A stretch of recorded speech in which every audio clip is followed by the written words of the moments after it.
Greetings. Hello. My greetings. Well met. Greetings, traveler. Greetings, friend. The pleasure is mine.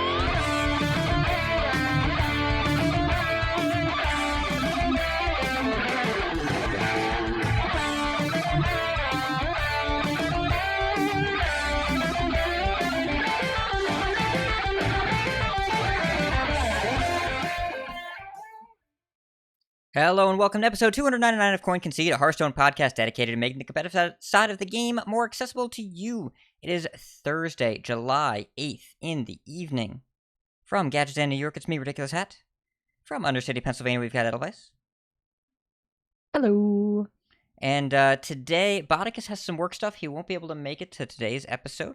Found out late in the game, so we will miss him. But I've got a soundbite for this, Edelweiss. A classic from the album Big Willie Style, which is one of the quintessential 90s albums. I think if you were to say definitely one of those 90s. songs that I've heard but had no idea who it was by. That was Will Smith. It was about him and his son, who would later go on to be the Karate Kid. And also would have a very funny Twitter account, unintentionally so. Anyways, and listener, we're supported directly by you. Concede is supported directly by you. If you'd like to find out how you can support us, receive rewards in return, head to patreon.com/CoinConcede. You can also support us by leaving an iTunes review, totally free. It really helps other people find the show. We read those in the bonus episodes, which another one should be coming out, hopefully this weekend. And thanks to our newest patron, Eric and Cal. Thank you so much for your support. As well as a reminder, we have a giveaway, our mysterious benefactor, which I should definitely have a soundbite for. I should have some kind of sound effect like for spooky. Should have the X-Files. I'll get that for next week. Our mysterious benefactor is donating 3 mega bundles. To enter the contest, go to glsen.org and donate $5 or more. And if you send proof of that donation to me via Discord or Twitter or email or whatever, you get entered into a raffle for 3 mega bundles. So, make that donation, send to that charity. We will be matching all donations, and then and we'll get that going. So, thank you again to our mysterious benefactor. Life and Ladder. Edelweiss, what you been doing? So, for the Fire Festival, I have been playing Wild, because in order to do some of those quests, like play 10 fire spells, I played Burn Shaman for that. And Standard isn't super interesting right now. I may try out some things with watchposts being back, but mostly just trying to get the quests done, kind of cruise until we get new cards.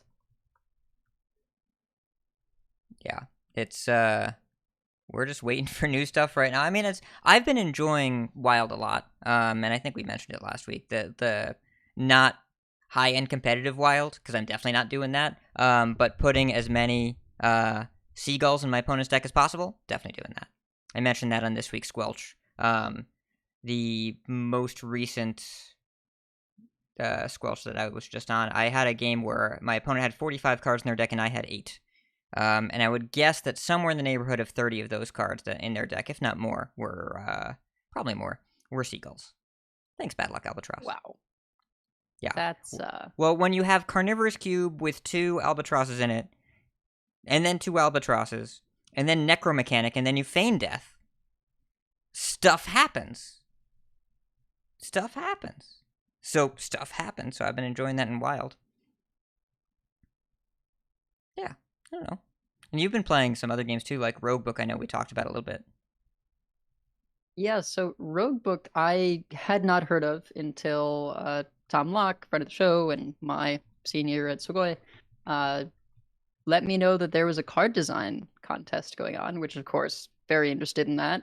And it's for this roguelite game, very much has feels of Slay the Spire, but in its own refreshing new way. And the challenge is to design a card for each of the 4 playable characters. So I was like, well, I should actually play the game to know how to design cards for it. So that's been a ton of fun, and I'm enjoying learning the different heroes and figuring out, what their sort of play styles are. Similar to Slay the Spire, you've got different ways you can play each character, whether it be the play a bunch of zero cost things or summon a bunch of stuff that kind of fights for you. I think one of the biggest differences is that you actually have 2 characters that you use at a time. And so you have a front row, back row thing going on, and certain cards have extra effects based on you swapping rows. Whenever you play a block, the person that played the block goes to the front because that's the character that takes the damage. So it's got some interesting depth and differences that are sort of pulling me in.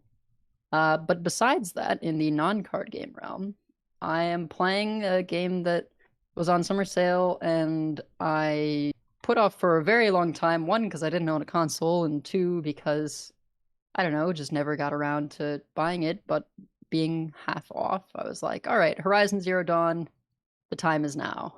And it really just hits all the notes for me in terms of stealth, female protagonist, engaging, challenging combat. It's post-apocalyptic, but like really gorgeous visuals, and has sort of RPG-ish elements, right? Like your decisions matter in terms of where you're going to spend your levels and build out your character. So that's been a ton of fun. I may have to do some similar motion sickness training with this that I had to do for Sekiro. I didn't have any issues the first go around, but then after I was a little less overall healthy, I started feeling sick. So it's kind of hard to tell whether it was the lack of sleep and dehydration or the game or just combination of things. But we'll see, I guess. It was the dragon rot. Yeah, exactly. Yes. Only plausible explanation. As for me, well, I've been dabbling in a whole bunch of stuff. I actually fired up a couple games of Standard recently, but there is a new development in the Vicious Syndicate report this week that we'll talk about. I had to play some Watchpost Rush Warrior. The Watchposts were okay. They were all right. But I won because it was Rush Warrior. So as fun as four new old cards is in that deck, it's still Rush Warrior. But I think I'm in Platinum or Diamond in Wild. I forget what, and I've definitely been playing decks that are Tier 1 adjacent. Definitely been playing some stuff that maybe isn't necessarily the most competitive. Just to clear the Fire Festival quest and all that. I had a good time. The first Fire Festival quest is play 10 fire spells. So what I did, my approach, a Tavern Brawl before it rotated on Wednesday. The one on Tuesday was it's wild format and you get a Thaurissan tick at the end of every turn. I went to the card library and I went to Mage and I picked every fire spell that I owned. I built 30 fire spells. And I got all 10 in the same game. My opponent also got all 10 in the same game. They had a better idea.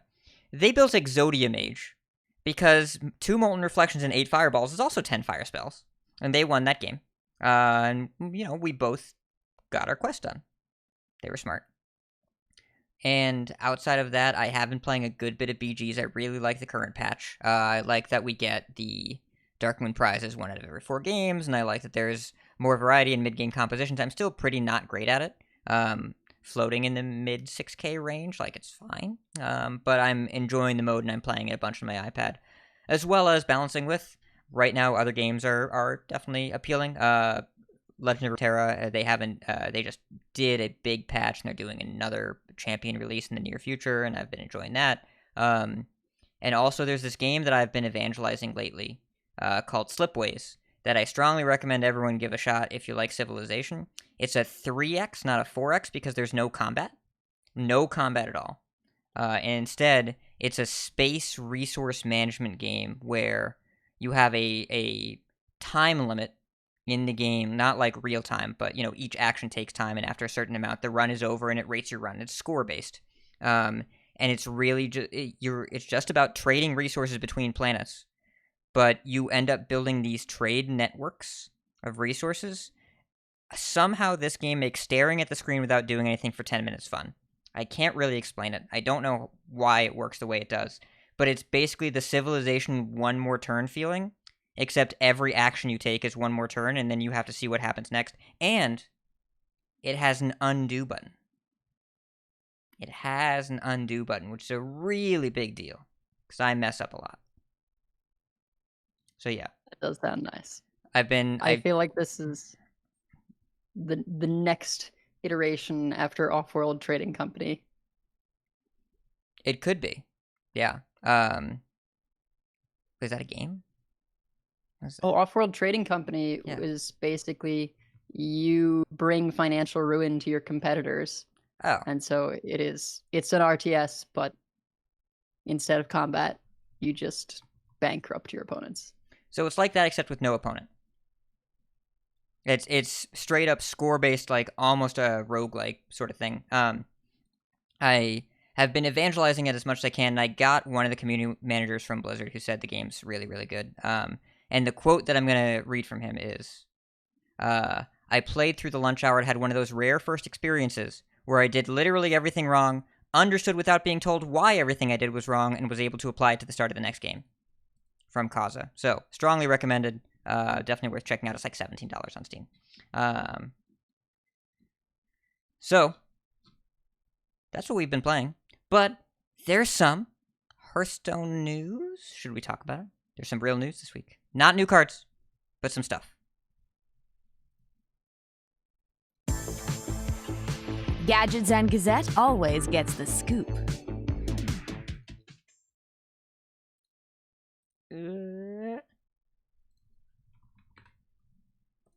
So, balance changes. To quote Alec from Twitter, this was 5 hours ago. Few balance changes are coming next Thursday. 3 cards in total. Looking at Generation and Burst Healing and Priest, and hitting on some of the non-games in Druid. I didn't expect to see this today. What do you think? What do you feel?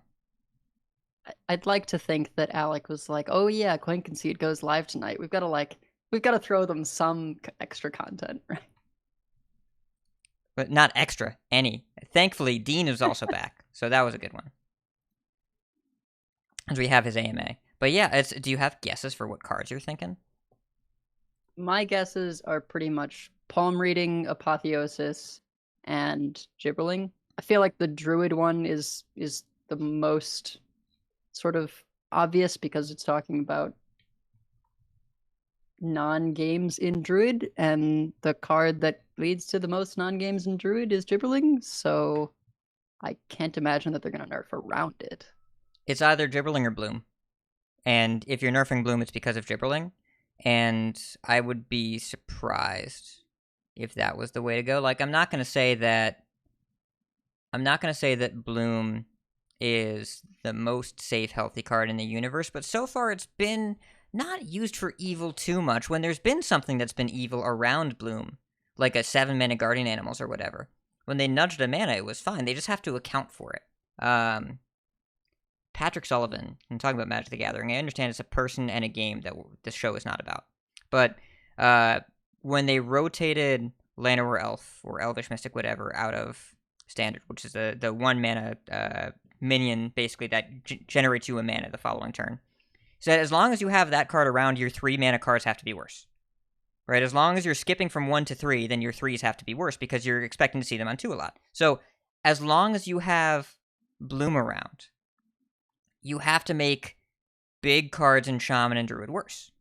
They have to be a little bit, because otherwise they get accelerated out and it gets really crazy. And you can push, in Shaman, you can push your 6, 7, 8 mana cards because they don't have other ramp options. In Druid, you have to be really careful about things that you overgrowth into, or, 7 mana is not a safe mana cost in Druid.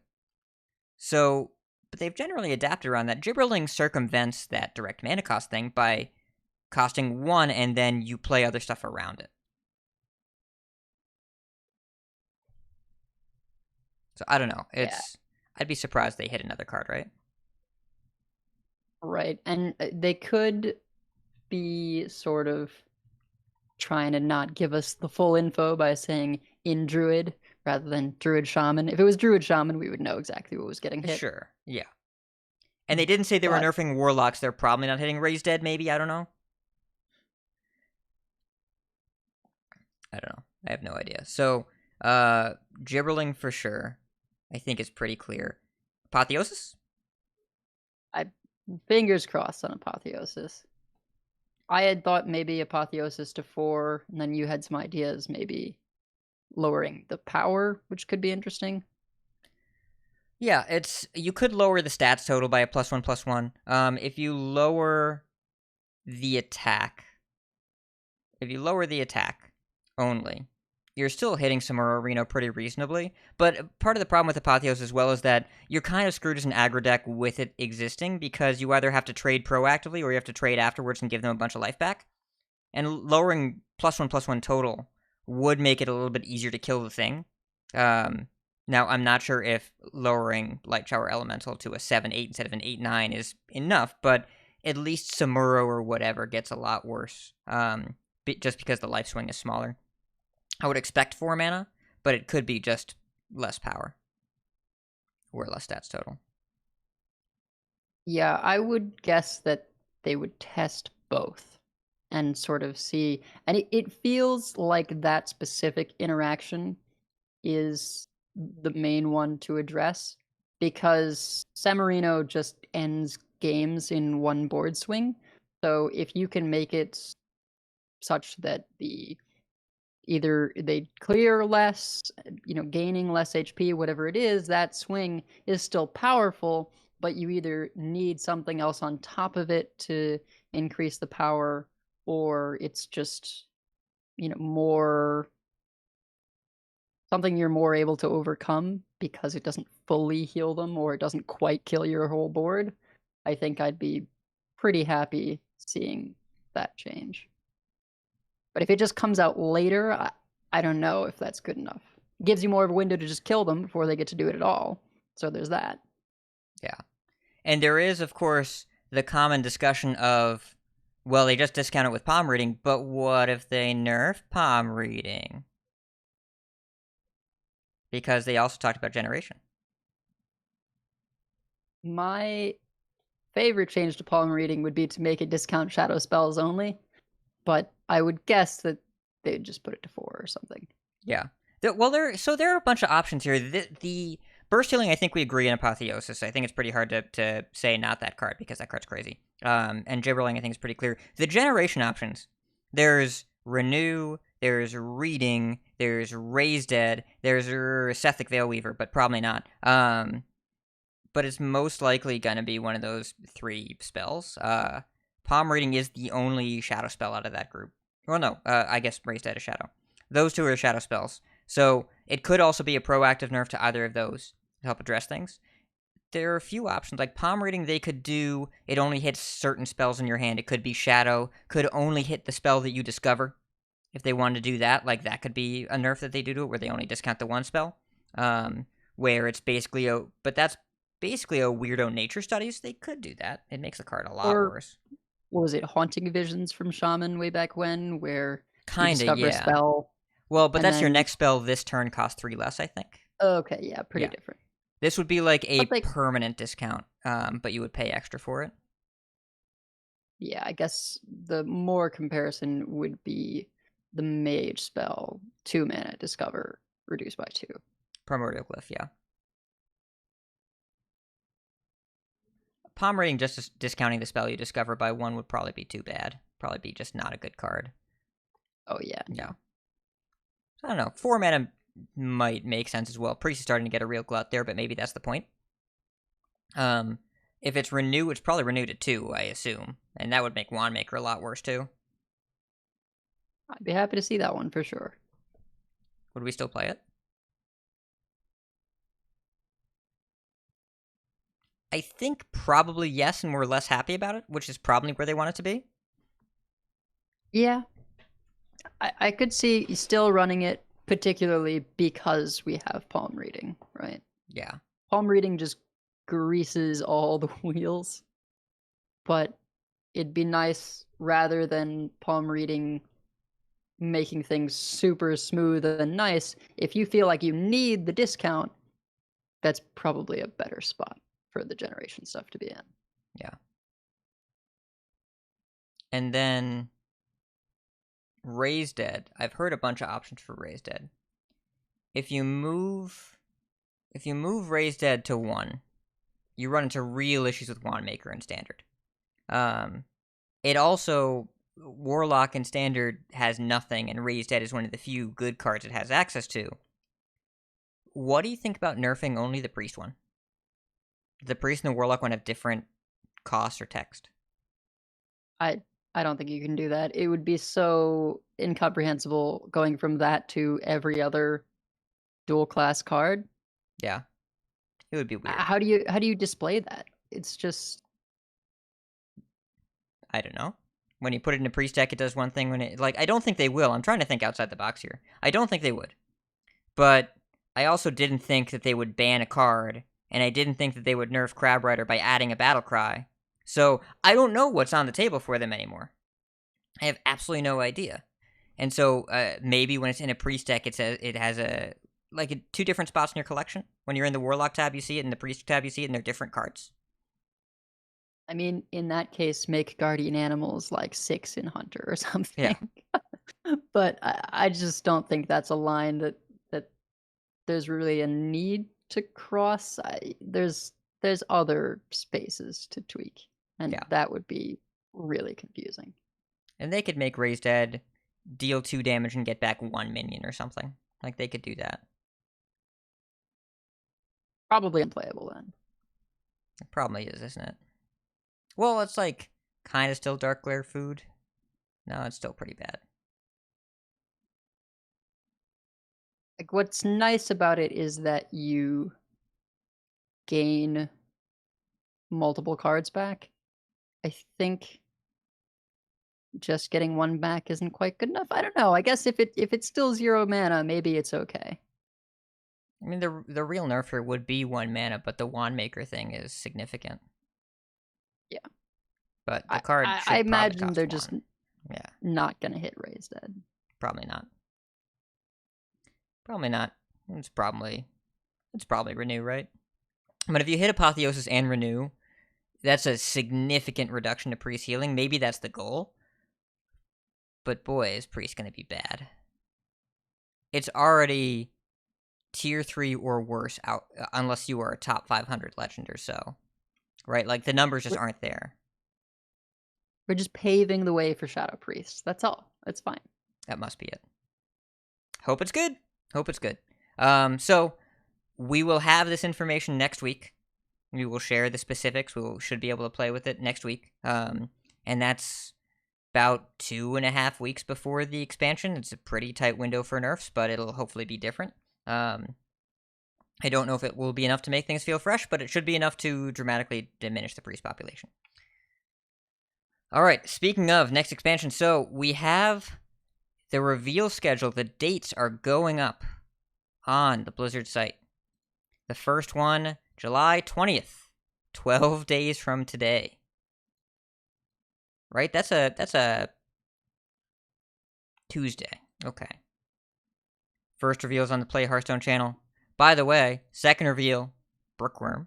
Big fan. Swaybay's getting a reveal. Blister Guy's getting a reveal. A lot of really cool people getting reveals. Very exciting. So, we're going to wait eagerly for almost 2 weeks before we get our next reveal.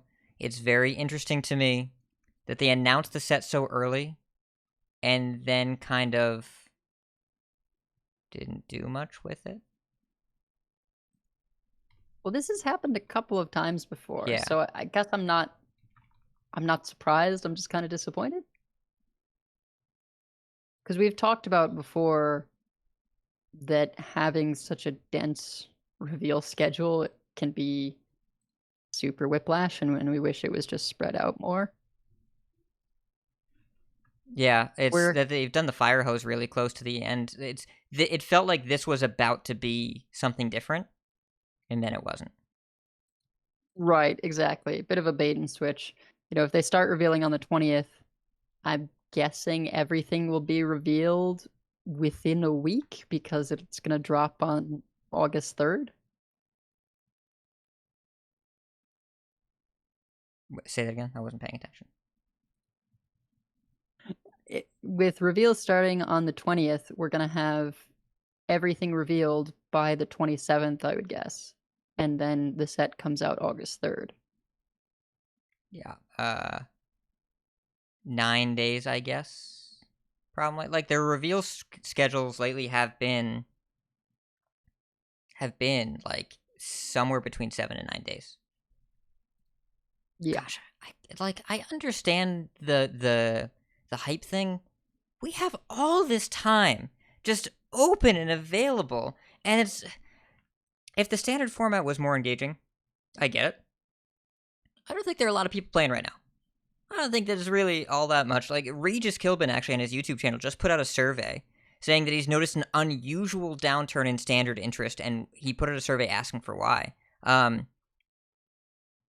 I feel like you can take this opportunity to share some cards throughout and keep people engaged with what's next, because what's going on right now, at least in standard, doesn't seem to be really holding people a lot. I don't know.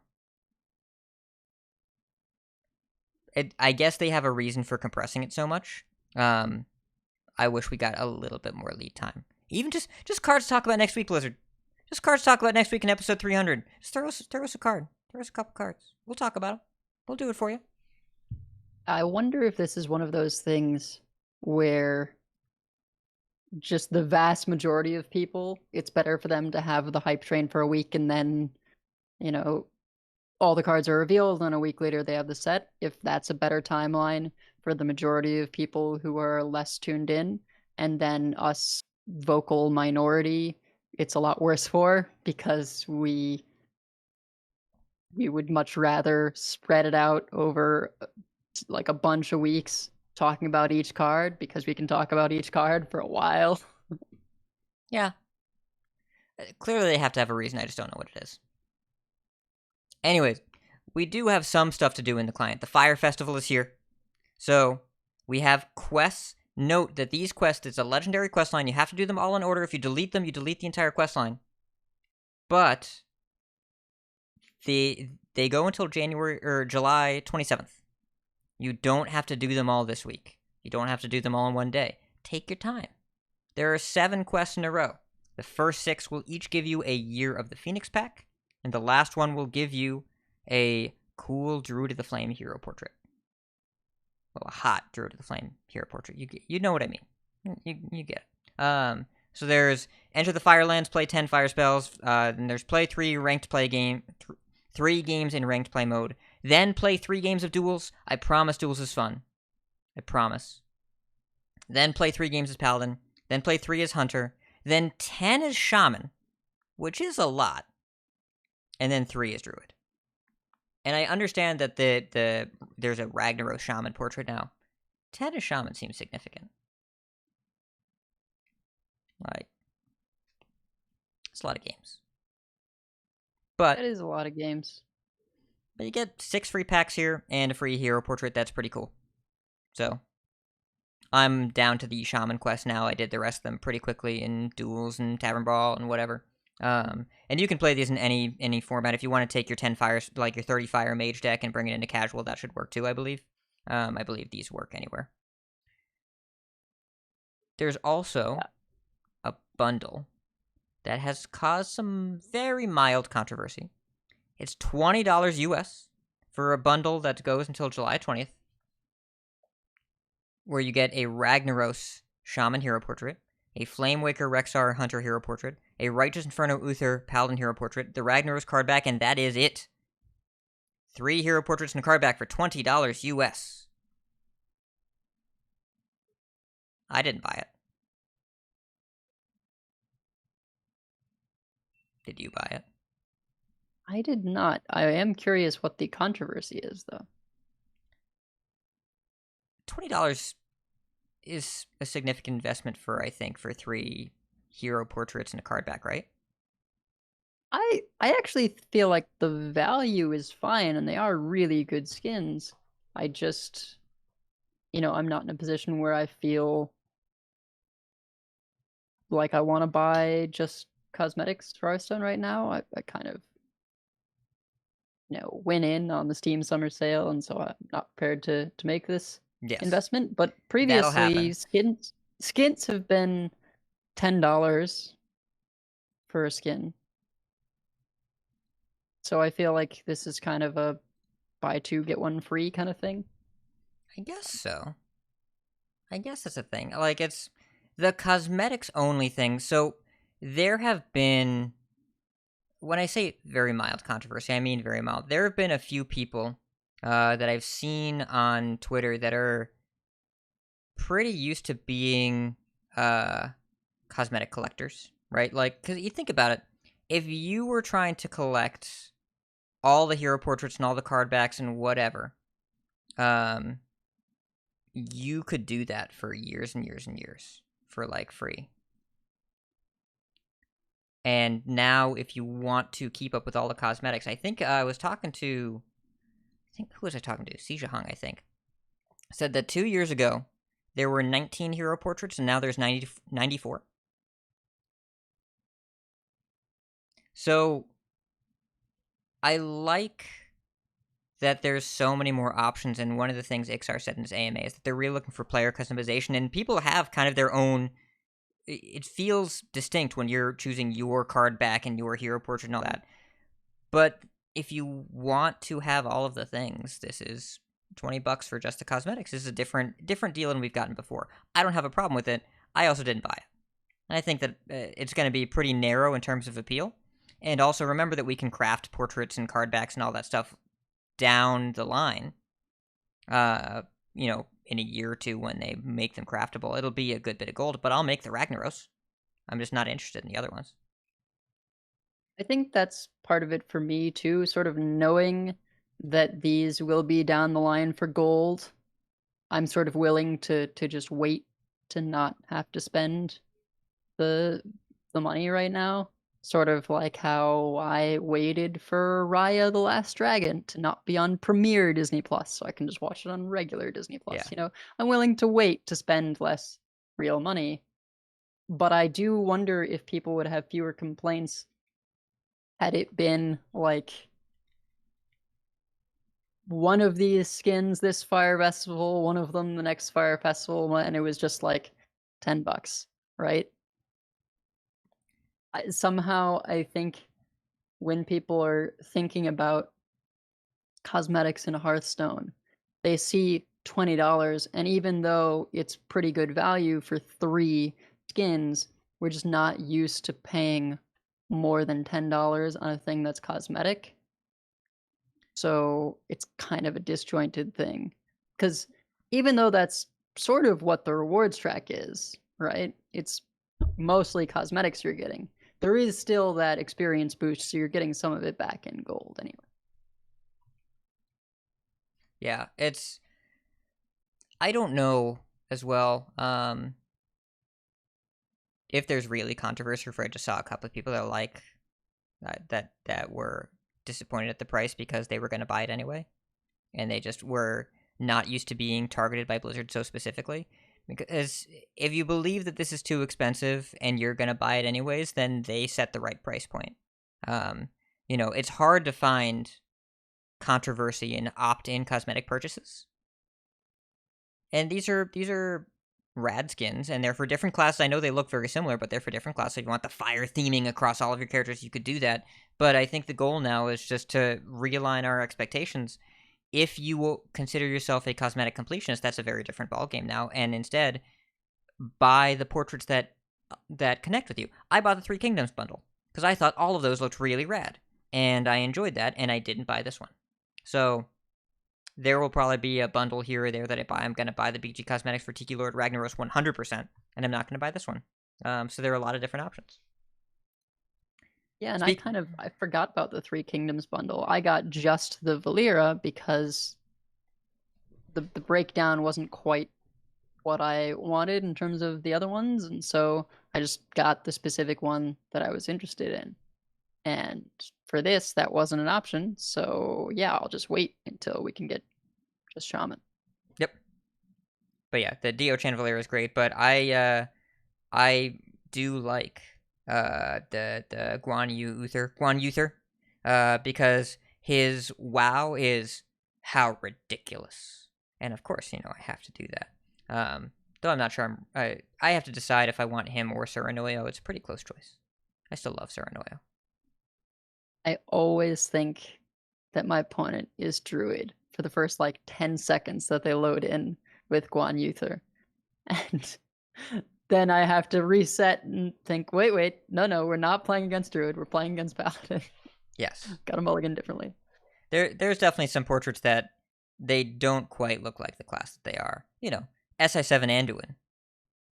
He could be rogue. He could be. He's not, but he could be. And we also have the after parties coming the July 27th for Battlegrounds Cosmetics. That is coming in the... I assume that's the expansion pre-patch.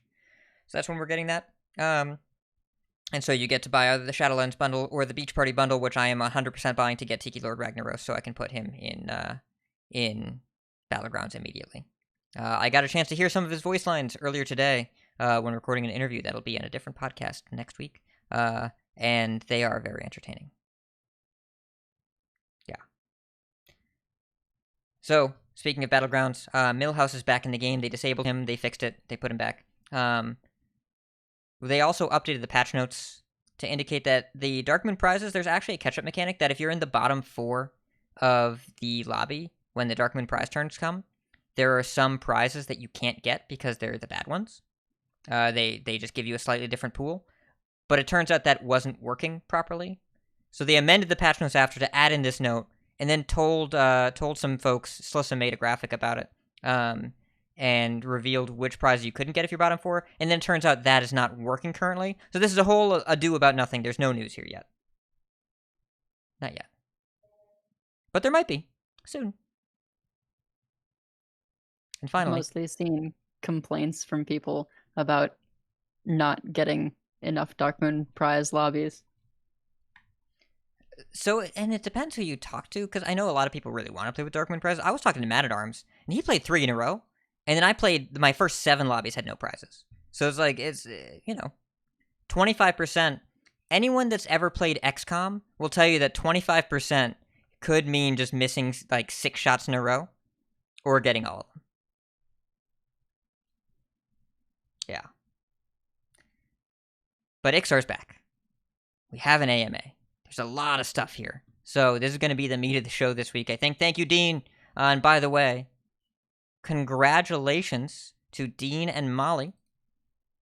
Dean is no longer just a Hearthstone dad. He's a real one. He was on paternity leave. Yay. Congratulations, little baby Ayala. So, there's a whole thread about burnout and overtime that I'll read at the end here because I find, management stuff fascinating because I'm old. But we want to talk about Hearthstone stuff first. So, we know that hero cards will be making a return in the future. Tradable has an opportunity to become a baseline keyword like all keywords. Players need to love it, and there needs to be a sizable amount of design space for it to stick. So I'm going to stop and ask you here. How much design space do you think there is with tradable? We haven't played with it yet. It's funny to say design space with tradable.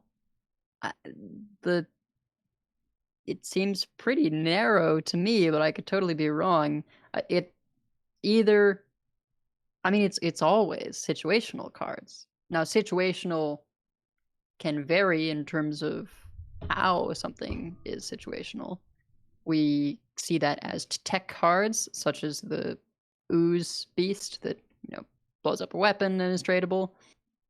I guess you could also do tradable cards that are fantastic in your opener, but you kind of don't really want them if you didn't get them in the mulligan because they're never going to be good enough.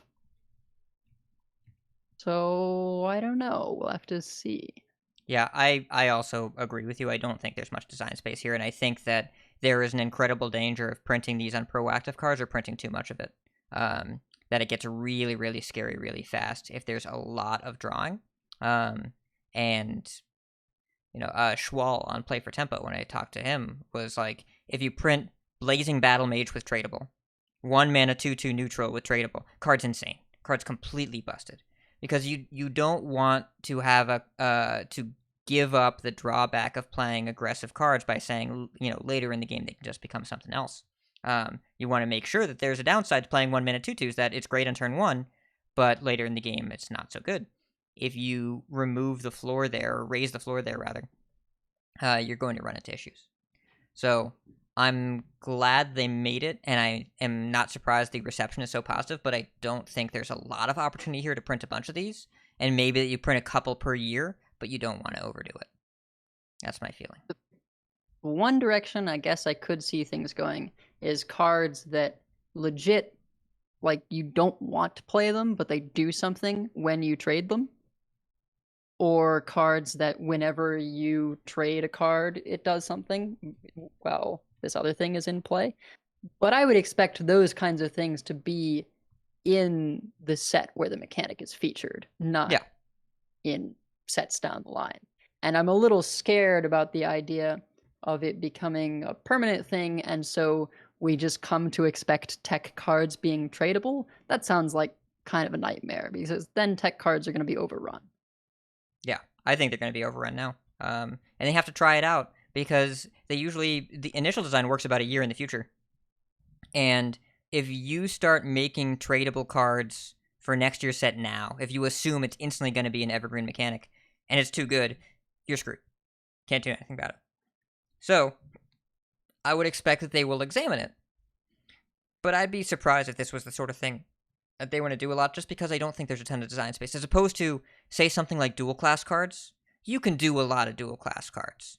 That's not something that necessarily inhibits the game. And they brought them back in Dark Moon Races, and it was super cool. And they brought back a few of them, and they could do a few of them here and there. There's a lot less restriction there on what you do, because it's not really a mechanic so much as just a card category. All right. Some other stuff. A direct quote I'm going to read here. We toned back a lot of card generation the last year or so, and I think you'll really see the fruits of all that when the next rotation hits and the next core set hits. There was too much this time around. They've said it in more words in the past, but it's becoming extremely clear that they have a long-term plan here to resolve some of the concerns people have had about the game in the past year. And again, this is not an RNG thing, it's just a generation thing of making a new card inside the game. It looks like they really want to pull back on that. So I'm looking forward to what that feels like. And yeah, I've been saying for a while that we don't really know the full core set experience until we get to just 6 sets with all mini sets and core set. This is a weird in-between year. Yeah. This is core set 1.0, and we're going to wait for core set, 1.1 or whatever, where they really figure it out. If any new cards are created for the core set get kicked out, they'll become wild only. Alec confirmed that. We don't know if we'll have to craft them or if we'll be given them. I assume we'll be given them. But just to confirm, if they make a card that's a one and done in the core set and then they rotate it, you will get a copy of that card. All right. Cosmetics, like we talked about, he explicitly stated that it's a goal over the next year to do a better job with player customization, to make it feel less like Nameless Priest versus Nameless Mage, and instead give players a better sense of visual identity through customization. We've already started to see that in, so many different portraits and card backs per game, but this seems like they're looking to push it even further. And finally, did you see these yet, Edelweiss, that Dean, he posted all of the designs that he made for the Wailing Caverns? Because he did a design for the entirety of Wailing Caverns. And I'm going to put these images up on the screen here. I should have saved these beforehand, but I didn't. It's going to be just some great content. Oh my. Yeah, he designed like the whole set, and a lot of these didn't make it. Chaos Dungeoneer? We didn't even end up getting Chaos as a spell type. Chaos became Fel. Okay. That makes more sense. So I'm going to put some of these up on the screen here. Audio listeners, bear with us.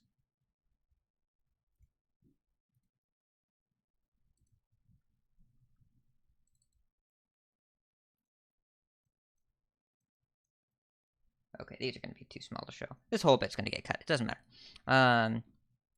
So like they went through there's cycles of Dungeoneers. The Chaos Dungeoneer, draw a spell. It's a Demon Hunter one. Draw a spell. If it's a Chaos spell, give your hero +3 attack. The Shaman one, draw a spell. If it was a Frost spell, freeze a random enemy minion. That was Shaman. Very strange. Glad Shaman got what it ended up getting. Yeah. And there was some weird stuff, like the Turtle Shell Maul. It's a 1 mana 2/3 paladin weapon. Death Rattle was summon a 2/1 turtle for your opponent. Fascinating. Also, by the way, the token there, the test name was Sad Deshelled Turtle, which I think is pretty amusing. They had a priest and a warlock spell, Order of Order and Order of Chaos. The priest one destroyed all odd cost minions, and the warlock one destroyed all even cost minions. So not attack, cost.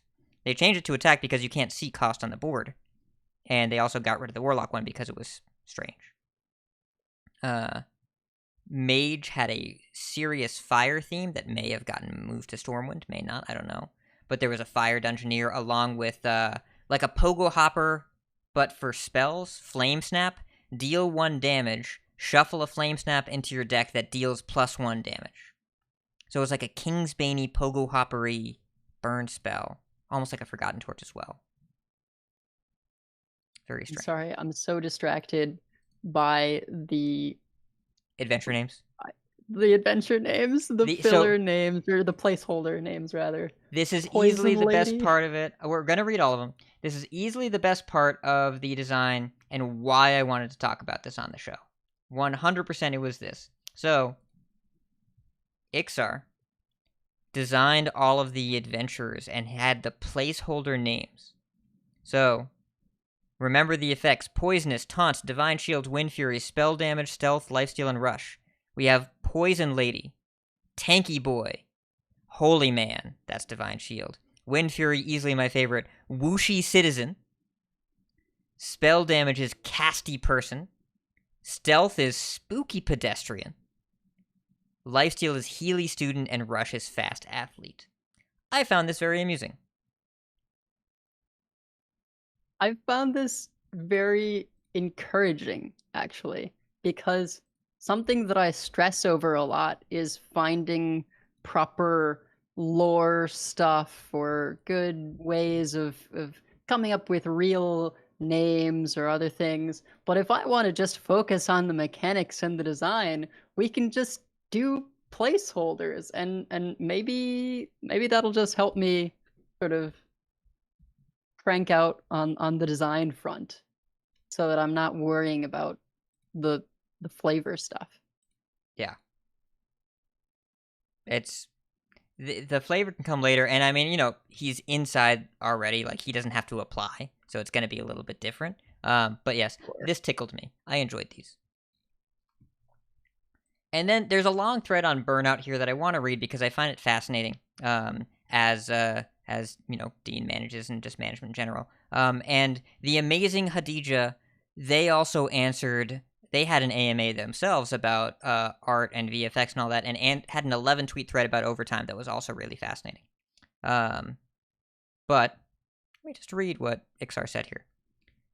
It's a difficult question that I often go back and forth on. I don't believe in scheduled mandatory overtime. As for voluntary, that's trickier. Associates should have their hours monitored closely. New folks often don't fully understand burnout and are out to prove something. I enforce, not request, a reduction in hours so they get above 43 to 44 a week.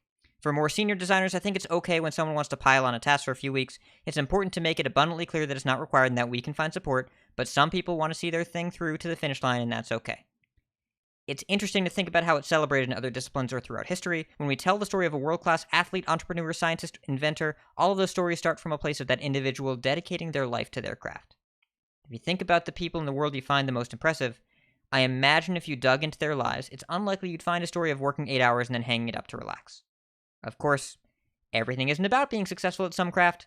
I think your responsibility in corporate culture is making sure people feel safe and valued working their jobs and being able to enjoy their lives afterwards with no fear of falling behind. As for your own personal rule set, at some point in your career, I think you've earned the right to define that for yourself. As a manager, I think it's best to play it safe, enforce work-life balance, don't reward overproduction. Those that have a burning desire to keep doing more when the work week is over will do it anyway, but at least they can do it knowing that if they stop, it's okay.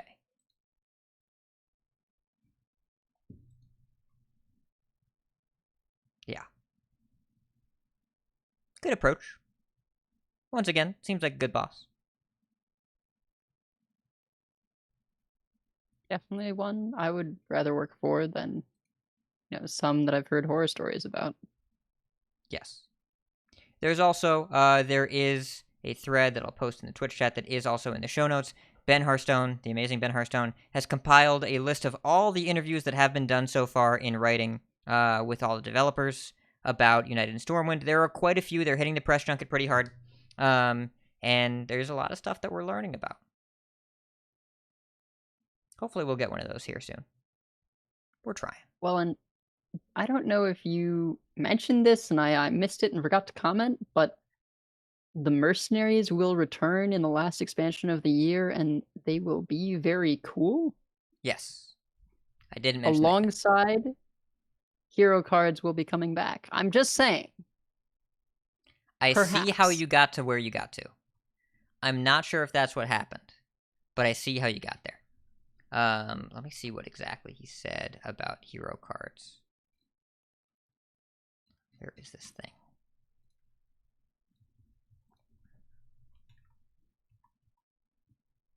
Let's see. He just said hero cards will be back, smiley face.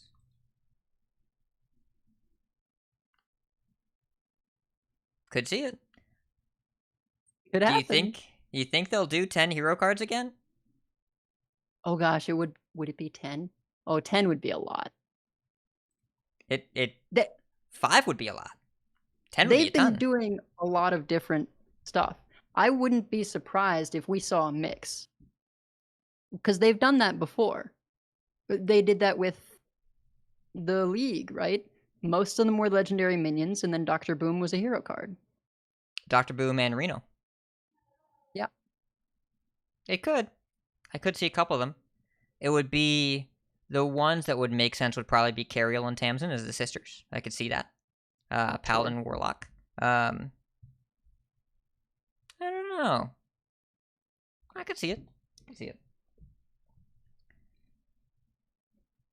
Seems unlikely they would do 10. I would guess a mix of legendary minions and perhaps a couple heroes. I think it'd be... Yeah. I expect that Knights of the Frozen Throne will be the only time they ever do a cycle of hero cards for every class. Because there were some serious ups and downs, and then when they did Galakron for half the classes, there were some serious ups and downs. And you can't make these cards without making them really huge, because you can't make a boring hero. Anytime you make a boring hero, then you've wasted the card type, and so they're kind of pricing themselves into pushing the power whenever they make them. So they make 10 really good ones. Along with, like, we have legendary versions of all the mercenaries, and we have their quest lines. If they then turn into heroes as well, we'll just be playing these vertical theme decks of just, like, you have 3 Rokaras in your deck, and you have to Rokara quest into playing Rokara into Rokara the hero. It'd be very strange. Although, they don't have to do quite the same things. Like, perhaps... they actually play into different kinds of decks such that you wouldn't likely want to run all of them. I guess so. This feels kind of... It reminds me of when Magic really started pushing the Planeswalker narrative, and all of a sudden it was just like Jace was everywhere all the time, and it was a little much. Yeah. But we'll see. Hearthstone seems to have learned pretty clearly from Knights of the Frozen Throne. I am interested in whatever is the first Demon Hunter hero card, since it's the only class that hasn't ever gotten one before. Yeah. I'd like to know whether it'll still be a 1-mana hero power, or maybe they just transform it completely, since hero cards have broken the rules before with passive hero powers. It'd be interesting to see how they transform Demon Hunter. Yeah, and Demon Hunter as well, that is the class where they are also exploring the design space the most, because they have to make some stuff up. They didn't get any class exactly right when they first made them, and Demon Hunter is just the most recently made, so they're going to have to try some stuff. Hence, Death Rattles. Well, let's take a brief foray into tournaments and the ladder before we talk about our Decksplanations. That is unfortunately not new cards, but it's about new cards. It's close. Here we go. It's the Grand Tournament!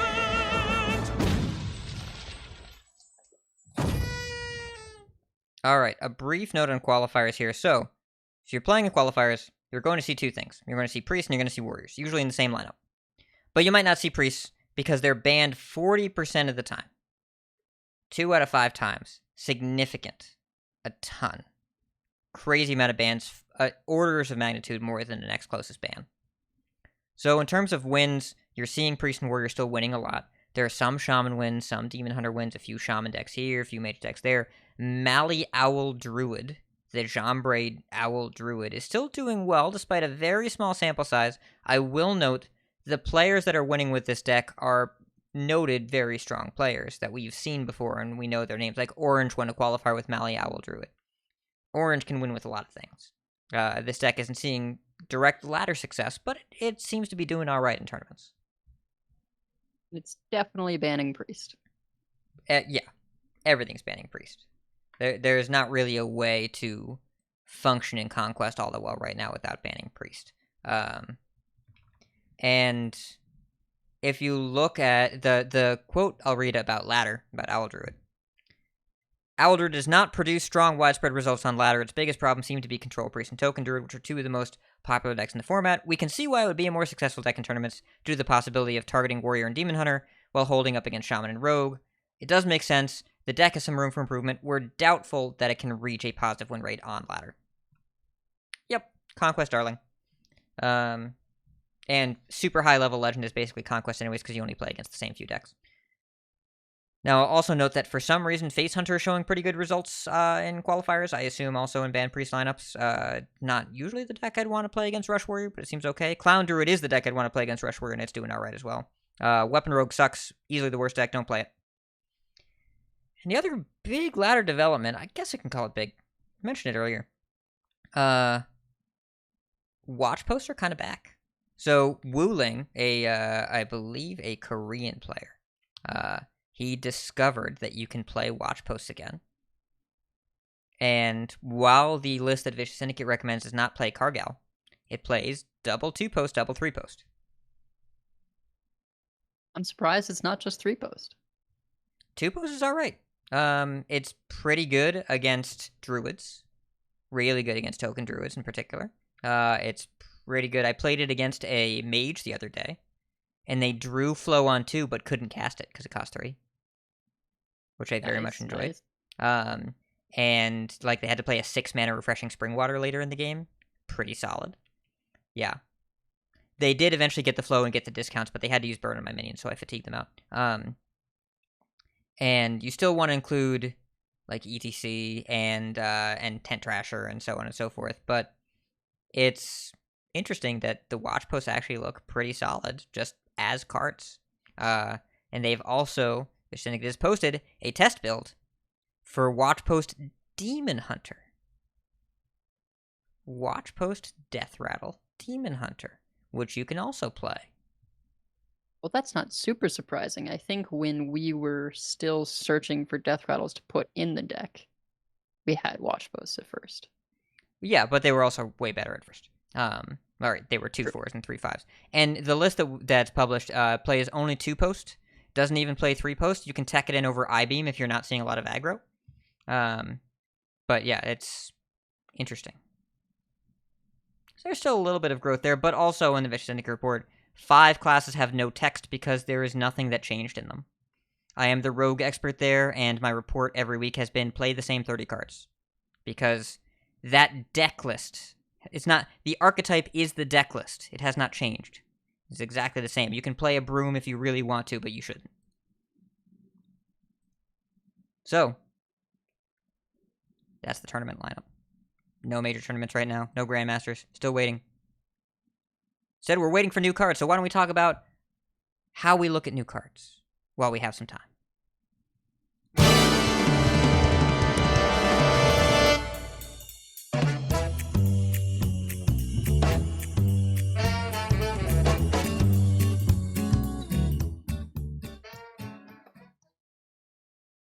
So Decksplanations this week is covering how do we evaluate cards, and it's honestly something that everyone struggles with. It's really challenging to evaluate a card without having played with it. You can definitely develop this skill and get better, but our whole got it, goofed it segment is based around the fact that this is a challenging thing and we miss a lot of times and it can be really funny. I think one of the most commonly accepted, perhaps the most commonly accepted way of evaluating cards is something called Quadrant Theory, which, again, a pullover from Magic. And that looks at cards from the lens of how powerful they are at certain stages of the game. So those 4 quadrants are how good is it at developing? When you're in the first couple of turns of the game and you're just developing your board. How good is it at parity when you and your opponent are of a similar board state, similar power level? How good is it when you are ahead?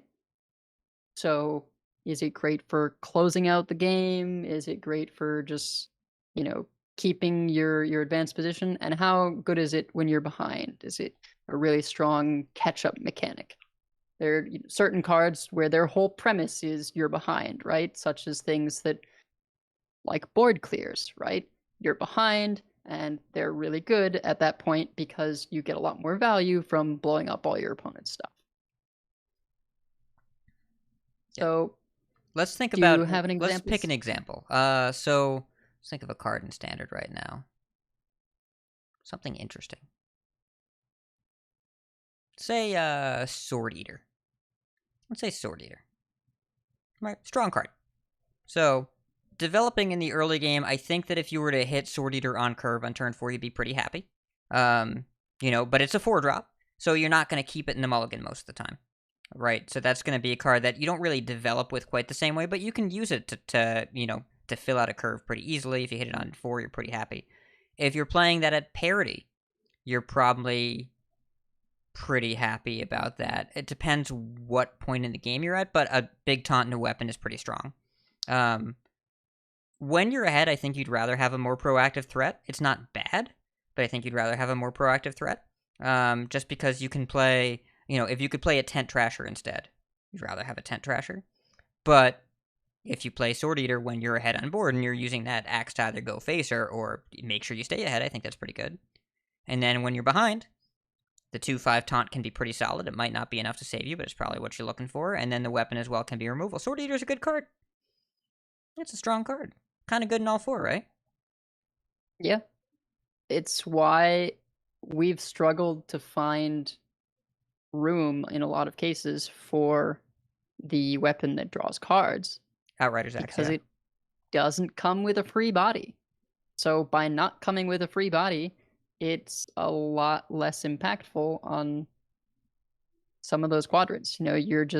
You are forced to hit minions, so you're always paying a life tax to get those cards, and so it makes it a lot worse when you're behind.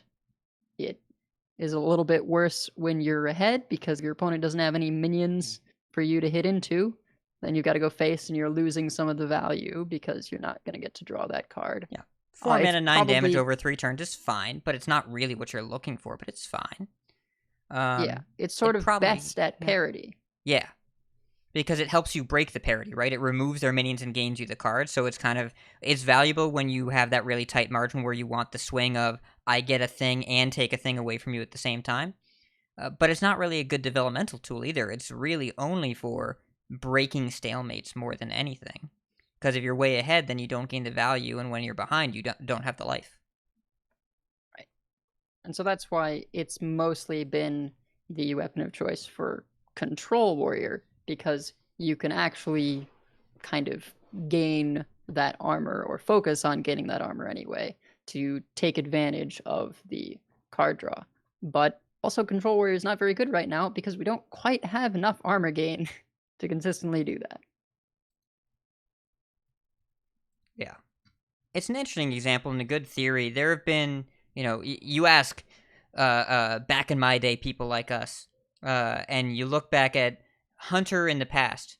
It was always the entire goal of Hunter for years was to get ahead so you can play a high main. And then you would never lose that game because you were ahead with a high main and they could never clear it and the 2/2 bodies. Then they made Rush and then that stopped being a good example. But also you can look in like the modern world. Ziliak's a great example of a card that's kind of always good here, but mostly when you're behind or at parity. And then you look at cards that are more flexible and powerful, something like Zephyrus. You're never unhappy to see a Zephyrus because he molds to fit whatever quadrant you're in and is such an efficient deal while you're doing so. There are other flexible cards that just aren't a good enough rate to really see play for you to really decide what you want to do with them. But, you can have a card like a War Druid Lodi if we're looking back at a card that kind of fits any situation but is really at its best when you get to do all the options in Quest Druid. But if you have a really efficient, flexible card like Old Kazakus, New Kazakus, Zephyrus, and it can mold to whatever your current board state is, that's also really, really nice.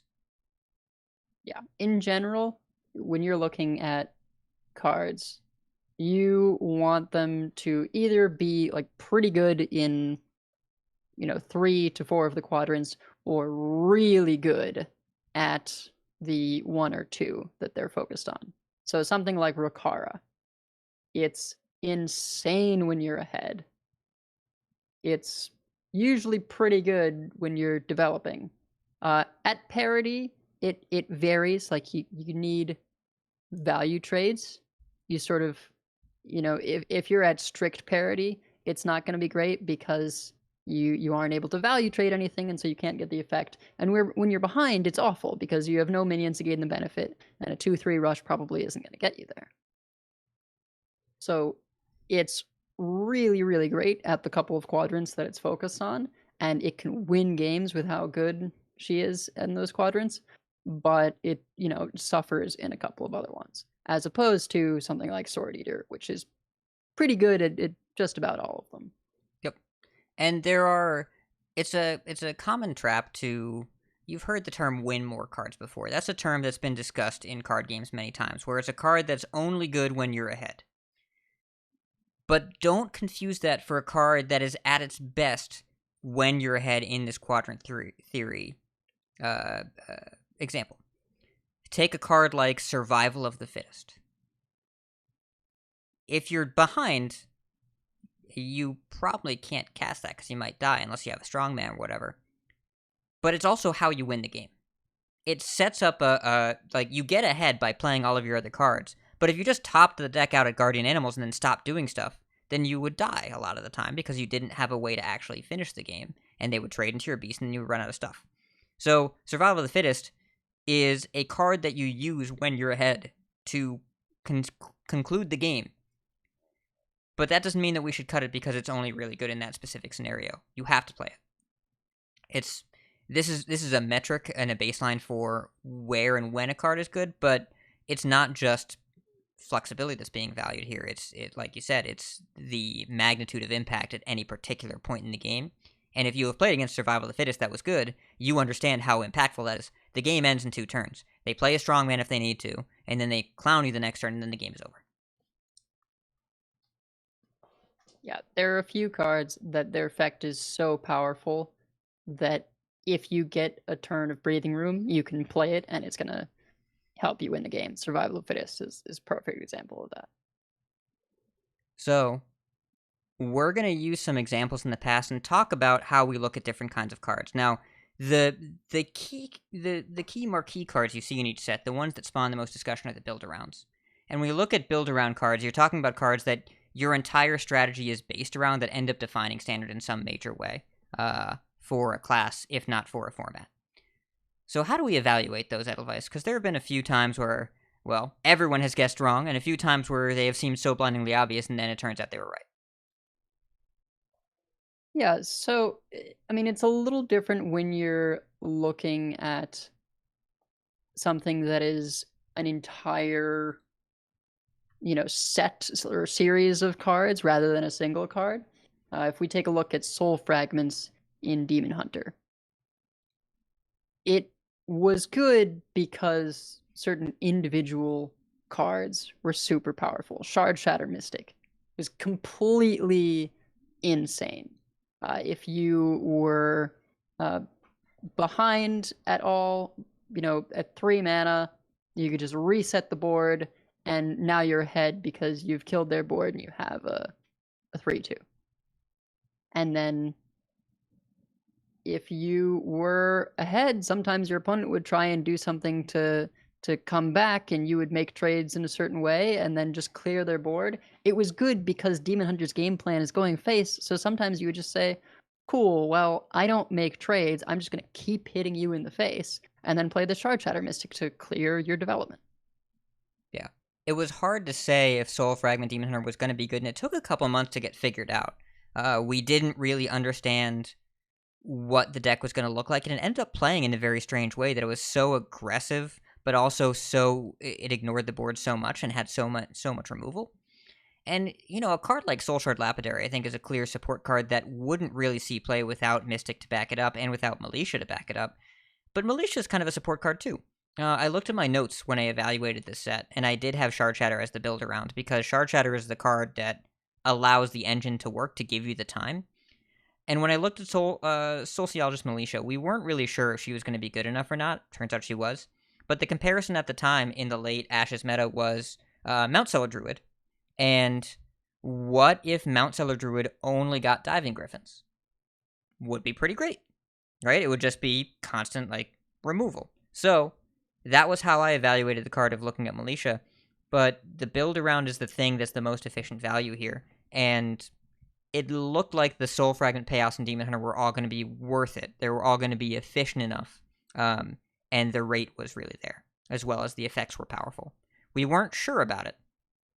And if you look at Warlock instead, those cards looked pretty good too. There was the 3-mana 3/4. Gosh, I don't even remember their names because we played them for 3 minutes and then we cut them. Void Drinker ended up being kind of okay, and Militia ended up being good, and there were so many ways to generate Soul Shards in Warlock, and you kind of needed to play School Spirits. But Shadowlight Scholar, 3-mana 3/4, eat a Soul Fragment to deal 3 damage to any target, seemed like it was going to be so good and was so not. It was so not a thing. Yeah, I think Warlock really suffered from the fact that you actually sort of needed the healing from the fragments, which was not something that Demon Hunter relied upon at all. In fact, if you could have your soul fragments exist in an extra dimensional space so that they didn't mess with your skull, you kind of preferred that so that you could destroy them from there. Not to say that the healing wasn't impactful at times, it totally was. You would draw into them and it could save you some games. But Warlock, with very few other sources of healing, relied on picking up fragments to heal back up. I mean, more recently, we even saw people start running Malagos just so you can draw fragments and turn those into other cards. Yeah. But you were a lot less willing to sacrifice soul fragments in your deck for even 3 damage for that reason. Yeah, and the breakpoint just didn't work out all that well, and the Warlock didn't end up wanting it. And it's really hard to tell, looking at all these cards together, which one was going to be the good one, which one was going to be the bad one, or if either of them would work. But you kind of, we made the bold guess that Duskbreaker was going to be good enough. Surprise, it was. And, you can also use that as a shortcut. You can look at an effect and see if it's similar to something that's been good in the past. Often that will help get you there, though sometimes an effect that was good in the past was good because it was in the past, and it doesn't really pay off the same way in the future. Just the same way that if you took the same card as the old one, if you took Azure Drake, right, everyone looked at Steward of Scrolls and said, hey, it's the new Azure Drake. Kinda. If Azure Drake was in current standard now, it would see some play, like you might run it in Priest, you might have some Dragon payoffs, but it would be a much worse card than it used to be. So you can't look at Steward of Scrolls and say, well, it was bad, but Azure Drake was good, when it's really just the evaluations have changed. And, Absolutely. there are a lot of build-arounds as well that people have gotten wrong. The most iconic one would be the Rogue Quest from Ungoro. That's a while ago, but everybody got it wrong instantly. And there have been a bunch of other ones over the years. I rather notably said that I did not have faith in Raza and the Anduin hero. I ended up being wrong about that one, by the way. That was a pretty good synergy. Continues to be to this day. Yeah, funny how that works. But what about support cards? How do we look at those? So support cards, they're an interesting spot. They're generally not like, well, I guess sometimes they can outright win you the game, but usually that's not their role. They kind of they grease the wheels, kind of keep everything running. You have here right now hunter stuff in Barons, so like Kolkar Pack Runner and Wound Prey. Pack Runner is, I guess, kind of flashy, but like Wound Prey isn't super fancy, and yet it's a really solid, flexible removal tool. You can do that one to face, or you can do it to a minion. The minion with Rush, you can choose where you send it.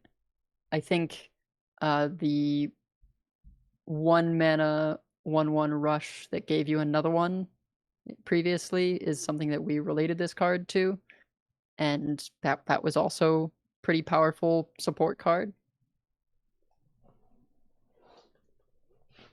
Yeah, I mean, and support card is a pretty wide net, right? Like, we could be talking about something like Wound Prey or something if we go back to last year. We could talk about, like, Overflow. The druid card, the 7-mana gain, everything heals for 5 and draw 5 cards. You could look at something like Lilypad Lurker, which I think is not quite a build around in Shaman. I think you're really building more around Cage Match Custodian, Arid Stormer, and that sort of thing. But you need Lurker in play. These are the cards that help a deck exist. And so a lot of times what you're looking for here is either shoring up a weakness in that deck, where it's something that you lose to a lot, and then you can add this card and not lose to it anymore. Or it's something that is just really efficient. It's just really, it just doesn't cost enough for what it does. I would call Jandis Barov both at 5 and 6 mana. She's a support card, right? You're not building the deck around her.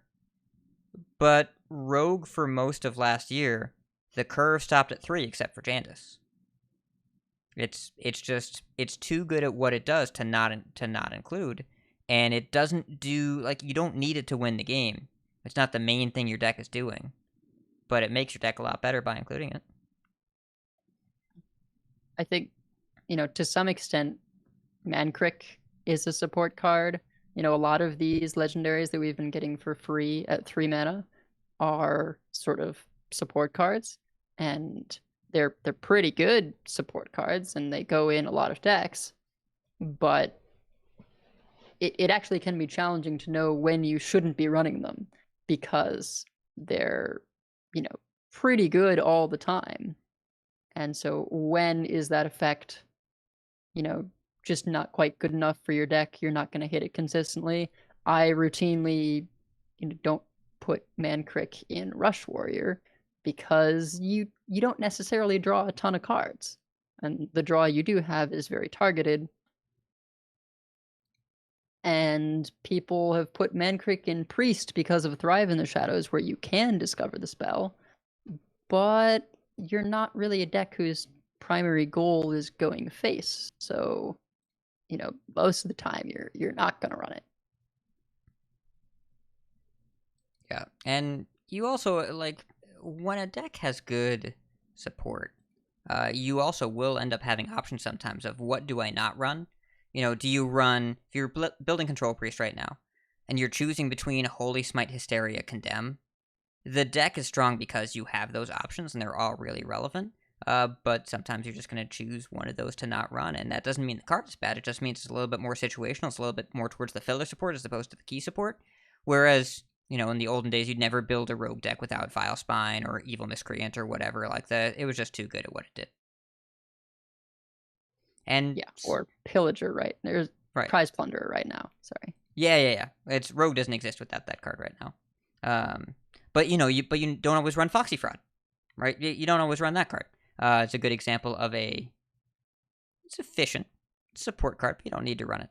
And there are some times where the support cards look good, but they're not there. Look at what they did with Murlocs and the Barons. It was close. You've got a good 1-drop. You've got Firemaster Flurgle as a good 2-drop, but you don't have your Toxin in Standard, and, you know, your the South Coast Chieftain is just not enough. There's no draw. And so there's still a major weakness of the deck that hasn't been addressed, and until we get support cards that let the Murloc deck draw cards, it's just not going to be a thing. Yeah. The only Murloc draw card was the Caravan, and start of turn effects are just not going to cut it, particularly in a world with Rush. Rush honestly changed the game so much that we're in that situation that you can't always look at older cards that were good and think, oh, well, this is similar to that, it must be good now. Because you have to think about, well, how old are we talking? Was this before we had a ton of Rush? Because if it was something that was before we had a ton of Rush, the game has completely changed since those days. Yeah. Really, really different. I think from the card reveals we've gotten, one of the better support cards that has me excited is that Spice Bread Baker, I think it is, 4 mana, 3/2, Battle Cry, restore life to your hero equal to the number of cards in your hand. Warlock is traditionally good when it has support cards like that, because its hero power costs life, and so much of the things that it does cost life. If the quest deck for Warlock is going to exist, it's gonna be because that card is holding the deck up. Yeah. The 2 copies of that card will probably gain you somewhere close to 20 life per game. Like, I assume that we're gaining 9 each time, something along those lines. We raise dead. Yeah. Oh man, that's a lot of life gain. And it's also a really efficient rate. 4 mana, 3/2, gain 8 or 9, like, it's just a bunch of life.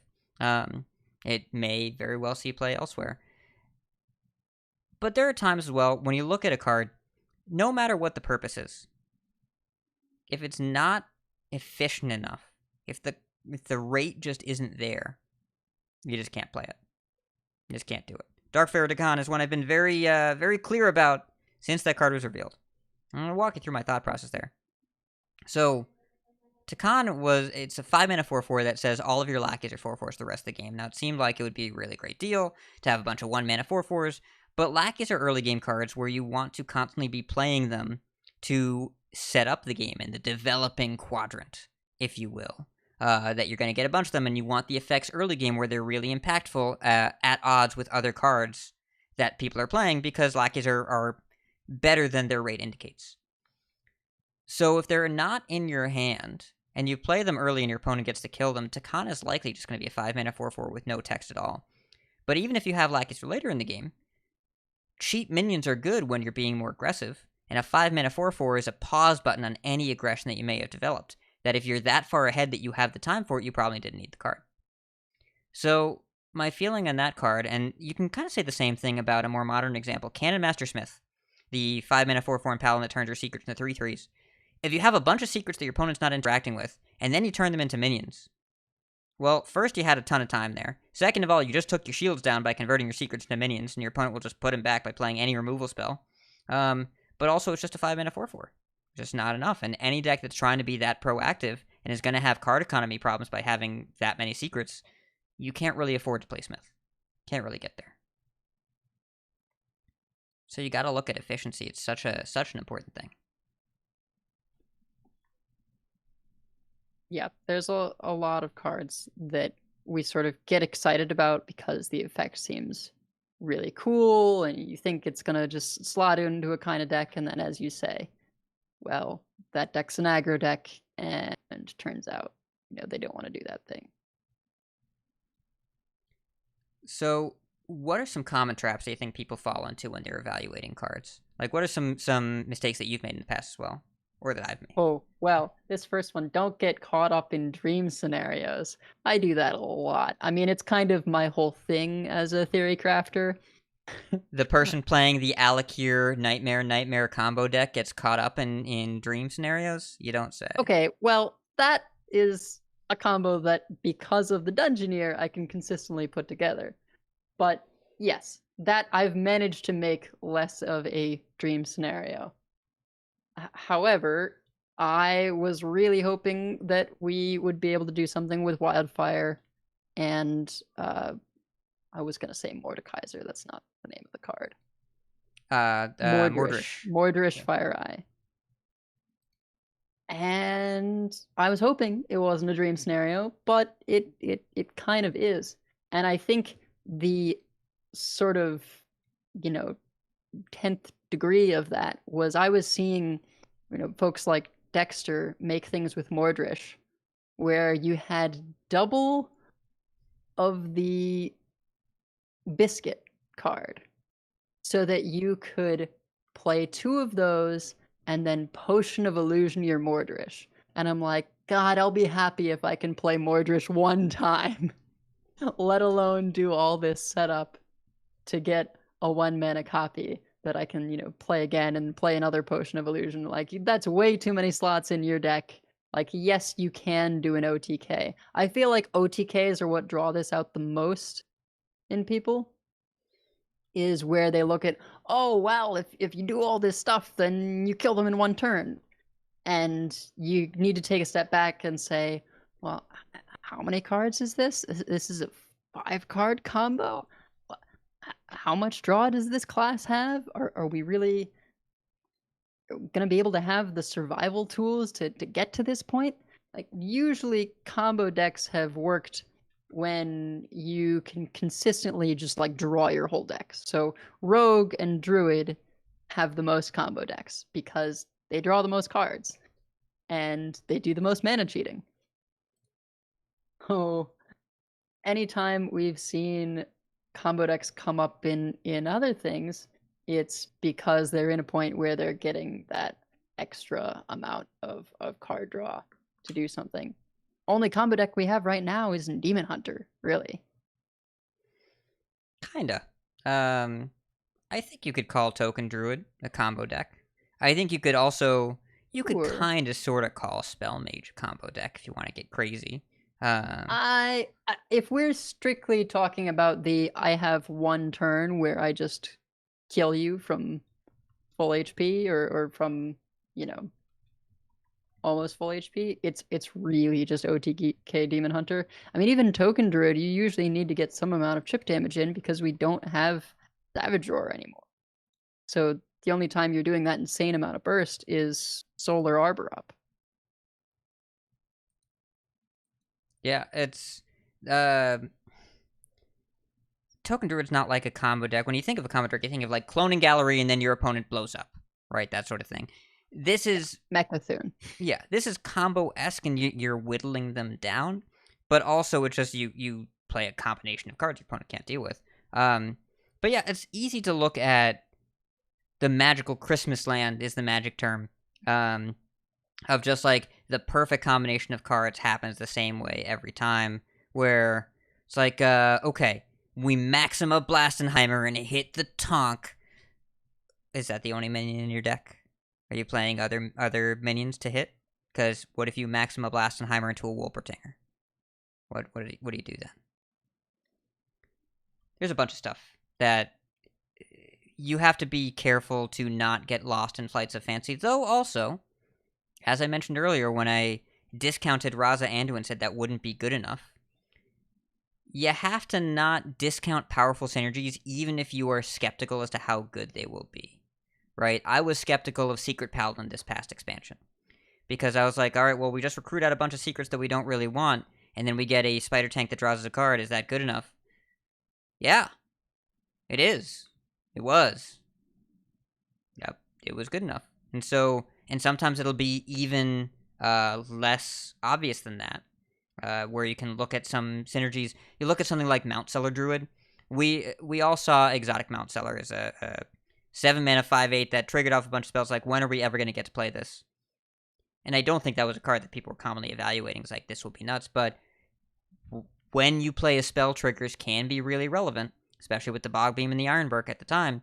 And it's, I think, one of the big mistakes that people make when they get better at this game in particular is they go from being really high on everything to being really low on everything, and generally shooting for this can't possibly work. And when you look at the Grandmaster card evaluation streams, a lot of times they will have ideas about cards and rate them more highly, even if they're bigger reaches, just because you have to be the person to find it first if you really want to have an edge. So you have to entertain the possibilities. But similarly, they will look at cards in terms of, and I think this is a really easy trap to get caught up in, evaluating cards for your current meta state rather than in thinking about the ecosystem that's going to exist once the expansion drops, and then even further future expansions.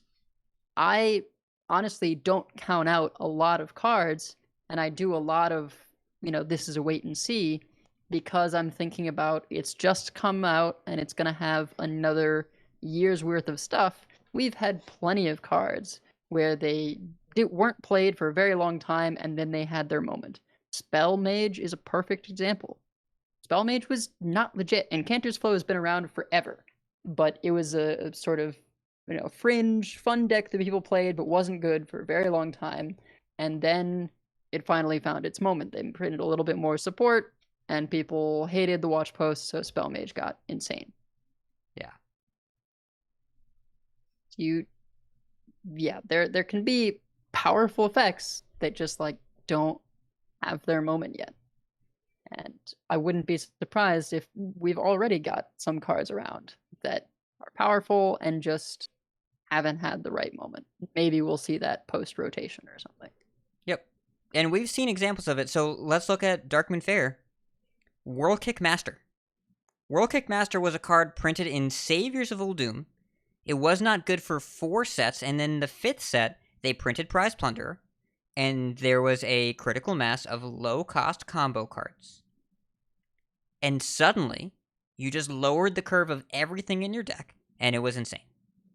But it was a contextual thing where it needed a better pool of combo cards, needed a bunch of card balance changes to align around it, and the original evaluation of the card being not good enough was correct. And then the card became good enough. So it doesn't mean that the ratings were originally wrong, it means the context shifted. But you want to keep an eye out for things that are waiting for the right context but have the right rate, because if a card costs too much, it is very rare for a meta context to actually matter. Efficiency and cost is by far the most important thing to look at when evaluating cards. That if it's a powerful effect but it costs too much, it almost doesn't matter.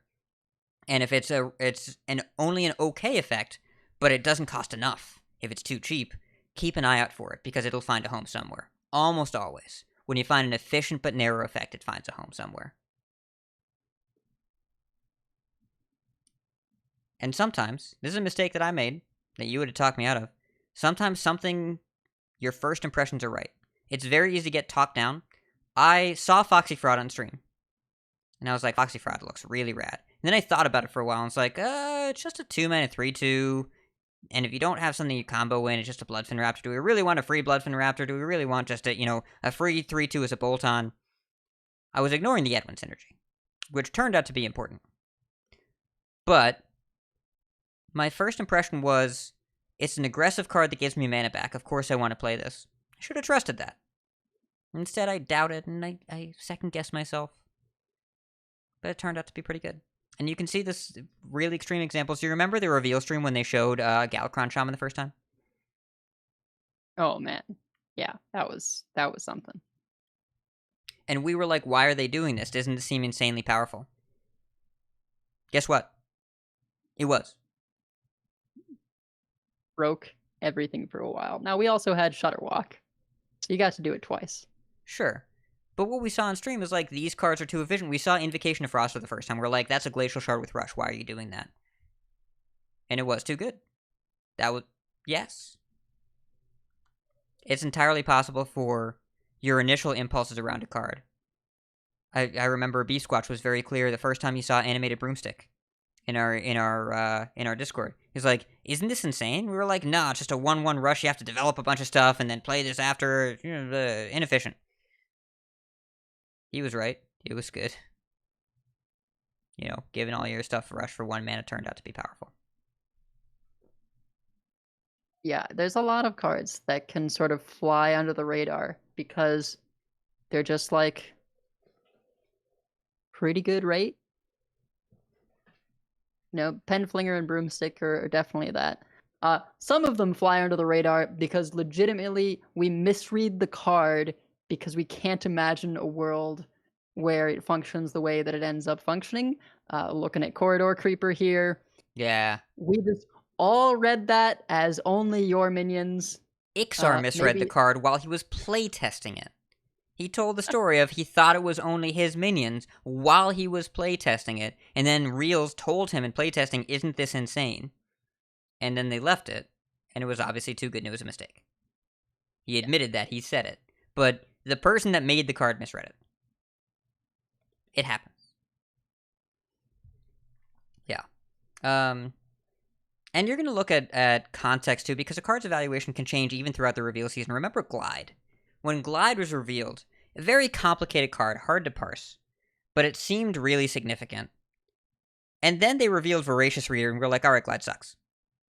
Yep. Because we were thinking about these hyper-aggressive decks that topped at a Glide, and then they printed a 2-mana Jeeves for only your side, and it's like, oh, we're just going to do that. Honestly, I've seen Glide misevaluated in a game where it's picked off of studies. Where people tunnel vision on, well, I have to empty my hand so that this draws me cards, when really you should just shuffle back those skulls that are in your hand because it gives you better top decks than your opponent. There are effects that are hard to parse. Right, and we have to decide, is this the right effect, is this the wrong effect, when we haven't played with it before. And I think Glide was one of those where it's just, what's the value in shuffling our opponent's hand back? Is this a divine favor? Is this something that we play to refill after an empty hand? And you can even get more complicated with things like when Galakron first came out, trying to explain how that mechanic even just functioned was difficult. Like, people didn't know how Invoke worked, and understandably so, it was confusing. So you gotta take the time to look at these weirdo cards, but something like Glide, we took the time, and then the context just didn't become relevant about 2 weeks later. After like 20 minutes talking about it in the podcast. Hashtag content, I don't know, whatever. Well, something I will say for the condensed reveal schedule is we get to do a lot more evaluating cards in their full context, short of that first stream that we got with just a few things. Right now, a little more challenging to evaluate the Mage quest because we're looking at frost spells and they're not there. They could print some, really good frost spells in this set and we can evaluate that card differently. But once we start seeing the reveals for all the rest of the cards, we're going to have most of the set once we're covering them on the podcast. And I think, fortunately, this time, when we're covering the second half of the dump, we will not already have the cards. So that's nice. Yeah. We will get one episode where we talk about them before we just go out and play with them. I hope so. I always enjoy the last episode before we get to play with the cards. And I'm glad you brought up the Mage Quest, because when I talk about the problem with Takan, what my issue with Takan was that you played all of the things that you wanted to play with Takan before you got to play Takan. That's my concern about the Mage Quest, too. It's the same thing, that you have to play 9 spells to trigger it. And so because you have to play 9 spells, I worry that the spell damage plus 3, we're not going to have anything that has spell damage, like that cares about spell damage afterwards. We're going to be so far in the hole of card economy that we're just not going to know. Now, if they make something that loves spell damage as much as Greater Arcane Missiles did, maybe it's okay, because then you have one card that gets to turn that plus 3 spell damage into plus 9 spell damage, something like that. Yeah. You could do something like that. So, there's also context of a card can be released, and then there can be changes in the metagame based on natural movement. Just like how Morshan Watchposts started falling out of lists, not because it was bad, but because people stopped playing minions. But also artificial ones were when they nerfed some cards. We look at Standard in Barrens, before Wailing Caverns. When the set launched, Libram of Hope was one of the best cards in the set, in the format. Then, they nerfed Paladin and Mage a little bit. you could no longer play Librams because you would get destroyed by Crab Rider starts. Then they nerfed Crab Rider. Libram of Hope, one of the best cards in the format again. And then they nerfed Hand of Adal on first day of school, and then that stopped happening. When you look at those kind of changes as well, card reviews are fun and can be helpful, but they're less relevant than ever because the format changes so much. We're getting another nerf next Thursday. So how many nerfs have we gotten since this set has come out? 1, 2, 3. This will be the fourth. This will be the fourth in 4 months, plus Wailing Caverns. So, somewhat significant, right? It's pretty hard to keep track of what's good, what's bad, when they keep changing things. And the changes they've done, the middle change was 10 buffs and 5 nerfs. 15 cards changed. Just, it was a lot. Though, you know, we can say it was really only 9 buffs. Dinesh, whatever. But it's the card reviews are for fun, and you want to make sure that you have fun when you're doing them and that you're evaluating cards based on the possibilities, not just the lack of possibilities. It's very easy to be overly negative and write stuff off, but I found the experience to be more enjoyable when we make bold calls about not only will this card be bad, but also will this card be good? Will there be an option here? And exploring those possibilities. Yeah, and I think the evaluation system that Concede has sort of developed in terms of support, key support, build around, is kind of an ode to the fact that giving something an S, A, B, C, etc. is just not really useful, especially now with the context constantly in flux. Yeah. And when we see the dev team giving interviews as well, they talk about the phrase build-arounds a lot. That's something that they look at internally. We should look at it